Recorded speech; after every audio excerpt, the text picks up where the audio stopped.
Should I really take that Spanish class next year? Absolutely. Whether you notice it or not, the languages you speak are constantly influencing your perceptions. The Sapir-Whorf Hypothesis says that the language you think in actually shapes your view of reality. The hypothesis was eventually broken down into two parts. Linguistic determinism, the strong version, says that language determines your views. But we all know the feeling from cartoons where a character falls off something high or crashes into a wall, and it makes us laugh. German actually has a word for this, Schadenfreude. There's no direct translation, but we've all experienced this emotion at some point. This is where we run into a problem.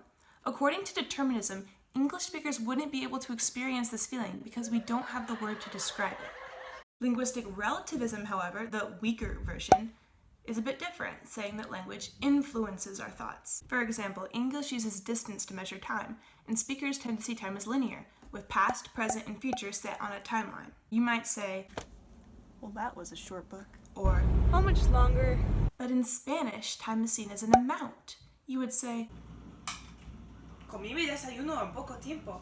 Time is measured like filling up a glass rather than by distance. So language does influence our perceptions and even capabilities. A group in Australia has a language completely based on direction.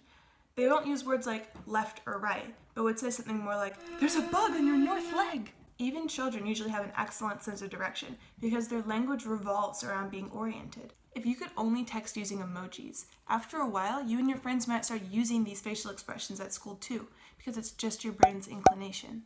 So while the Sapir-Whorf hypothesis is not completely accepted, it has components such as linguistic relativism to help us understand how language interacts with thought. The more languages you speak, the more influences on your thoughts and the broader your worldview will be. Oops, I'm late for Spanish class. Bye. Au revoir. Hasta luego.